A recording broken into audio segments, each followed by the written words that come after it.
अस्सलाम वालेकुम, सत श्री अकाल, नमस्ते दोस्तों, कैसे हैं आप लोग। दोस्तों आपको बता दें कि 4-5 बड़ी खबरें हैं। कुशीनगर, देवरिया, गोरखपुर से रिलेटेड खबर है और दोस्तों आपने जो थंबनेल पे देखा है उसके बारे में भी आपको पूरा विस्तार से बताऊंगा। दोस्तों आपको पता होगा कि इस टाइम जो भी न्यूज़ होती है उसमें कोरोना के मामले अगर जो ना शामिल हो तो न्यूज़ पूरी नहीं होती है। तो दोस्तों ऐसे में आपको बता दें कि पूरे भारत में अपने पिछले 24 घंटे में 4,14,000 नए मामले निकल के सामने आ रहे हैं। और दोस्तों दुआ कीजिए कि जल्दी से जल्दी ये ग्राफ नीचे आना शुरू हो, अभी तक तो ऊपर ही जा रहा है।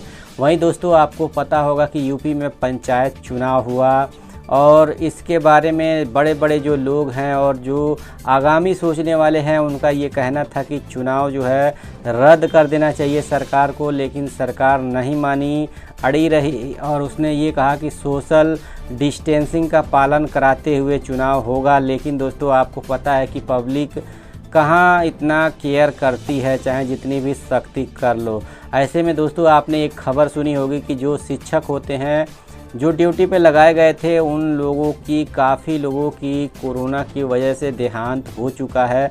तो उसके बारे में एक बड़ी खबर निकल के आ रही है। लेकिन उससे पहले दोस्तों आपको बता दें कि देवरिया में जिस दिन चुनाव हो रहा था, मतलब चुनाव की गिनती हो रही थी, उस दिन पुलिस वालों ने सख्ती की और उसमें एक शिक्षक जो कि बीटीसी के प्रत्याशी थे, आशीष यादव उनका नाम बताया जा रहा है, और पुलिस की कार्रवाई में उनके हाथ पे चोट लगा और हाथ की हड्डी टूट गई। तो दोस्तों ऐसे में शिक्षक जो हैं काफ़ी नाराज़ हैं और वो काफ़ी ऊपर तक गुहार लगा रहे हैं और सरकार से, योगी जी से अनुरोध कर रहे हैं कि पुलिस के खिलाफ़ कार्रवाई हो। लेकिन दोस्तों ऐसे में आपको भी पता होगा कि भीड़ जब होता है, ज़्यादा भीड़ भड़ाका गैदरिंग होती है, तो उसमें ये केयर करना बड़ा मुश्किल हो जाता है कि गलती किसकी थी, पब्लिक की थी या पुलिस की थी। और दोस्तों आपको बता दें कि वहीं पे गोरखपुर में भी कोरोना का मामला प्रतिदिन जो है वैसे ही आ रहा है जैसे पहले आ रहा था, कम होने का नाम नहीं ले रहा है। पिछले 24 घंटे में 911 मामले निकल के सामने आ रहे हैं। तो दोस्तों कहने का मतलब ये है कि सतर्कता बरतना बहुत ही ज़रूरी है।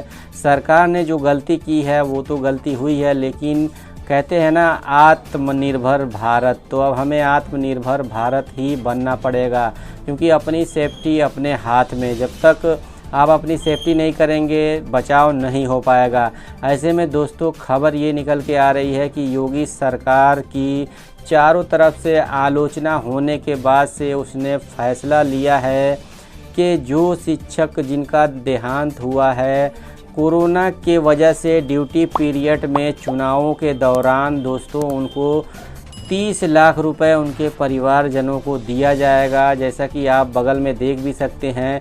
लेकिन दोस्तों इसमें पेंच ये फंस जाता है कि आपको जो उनके परिवार के लोग हैं उनको टेस्ट रिपोर्ट दिखाना अनिवार्य है, वो भी RT-PCR टेस्ट, यानी कि जिन्होंने टेस्ट कराया होगा वही एलिजिबल होंगे इस पैसे के लिए। लेकिन दोस्तों आपको भी पता है कि बहुत सारे ऐसे लोग हैं जिनको पता ही नहीं लगा कि उनको हुआ क्या है और बुखार आया और 2-3 दिन के अंदर निकल लिए। दोस्तों ऐसे बहुत सारे मामले हैं जिन्होंने टेस्ट नहीं कराया है और कमोबेश यही हाल गाँवों में आजकल हालात है कि लोग टेस्ट भी नहीं करा पाते हैं और अचानक से पता लगता है कि फलाना भाई नहीं रहे और उनकी सांस फूलने की वजह से देहांत हुआ है। तो ये दोस्तों आम हो गया है ये मामला, चाहे सरकार माने या ना माने। तो दोस्तों कहने का मतलब ये है कि गांव में भी कोरोना को पहुंचा ही दिया गया और इससे हालात और ज़्यादा बिगड़ने वाले हैं। तो इसलिए जो है आप भी अपने गांव घर में सेफ्टी रखें और जितना हो सके सबको कहें कि मास्क ज़रूर लगाएं। वहीं दोस्तों आपको बता दें कि जो कुशीनगर से खबर निकल के आ रही है, वहाँ पे गंडक नदी में 4 लोग नाव पे सवार थे और नाव पलट गई, जिसमें से कुछ मछुआरे जो कि देख लिए नाव को पलटते हुए तो उन्होंने 3 लोगों को तो बचा लिया, लेकिन जो नाव चला रहा था उसका अभी तक पता नहीं लग पाया है। तो दोस्तों उसके बारे में भी छानबीन की जा रही है और हमें उम्मीद है कि जल्दी से उसको भी बचा लिया जाएगा। तो दोस्तों कहने का मतलब ये है कि चुनाव हुआ, चुनाव कराया गया ज़बरदस्ती। हालांकि इलाहाबाद हाई कोर्ट ने काफ़ी दिन पहले कहा था कि जो 5 शहर हैं यूपी के जिनमें ज़्यादा कोरोना का विस्फोट है उनको लॉकडाउन कर दिया जाए। तो योगी सरकार ने क्या तर्क दिया था कि हमें जो है गरीब लोग हैं उनके बारे में भी ख्याल करना है, भूखे ना मर जाएं लॉकडाउन करने से। और वही काम जो है चुनाव के बाद से हो रहा है, अब नहीं मर रहे हैं भूखे।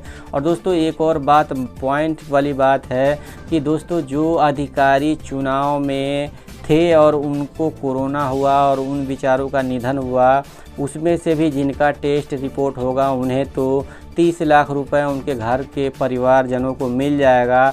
लेकिन दोस्तों मेरा एक बेसिक सा सवाल ये है कि उसी चुनाव में जिन लोगों ने हिस्सा लिया, वोट देने गए और वोट देते समय संक्रमण हुआ, उन बेचारों को पता भी नहीं है। और गांव देहात का मामला है, यहाँ पे ऐसी फैसिलिटी भी नहीं है कि थोड़ा सा कुछ होता है तो तुरंत जाकर टेस्ट करा लो और एक दिन में रिपोर्ट आ जाएगा, ऐसा भी नहीं है यहाँ पे मामला।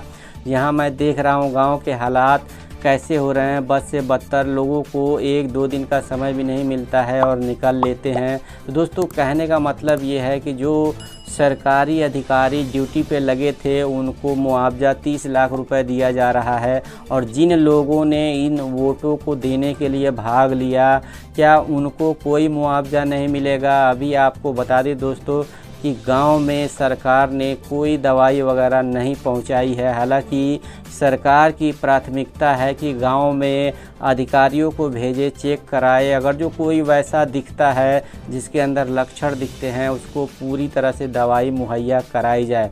क्योंकि दोस्तों आपको पता है कि अस्पतालों का क्या हाल है, एडमिशन मिलना मुश्किल है।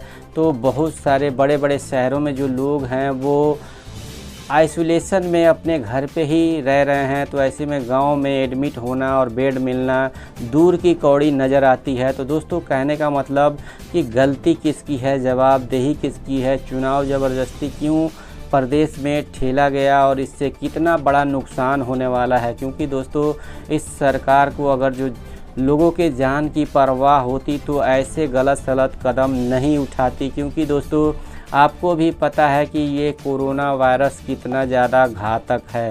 दोस्तों ऐसे में मैंने अभी एक खबर पढ़ी थी कि मेरठ में एक ही गांव में काफ़ी लोग यानी कि तकरीबन 40 लोगों का एक हफ्ते के अंदर 10 दिन के अंदर देहांत हो गया। तो दोस्तों ये सब इसीलिए तो हुआ है, जो प्रधानी का पंचायत चुनाव और जिला परिषद का चुनाव हुआ है उसको लेकर ही ये सब मामले बढ़े हैं। तो दोस्तों मेरा आपसे एक सवाल है कि आप कमेंट करके ज़रूर बताइएगा कि जिन्होंने सरकारी अधिकारियों ने इस चुनाव में हिस्सा लिया और उनका देहांत हुआ है उनको 30 लाख रुपए उनके परिवारजनों को मिलेगा अगर जो टेस्ट रिपोर्ट हुआ। तो अगर जो उसी प्रक्रिया में जिन्होंने वोट दिया और वो संक्रमित हुए तो उनको कुछ भी नहीं बनता है जवाबदेही।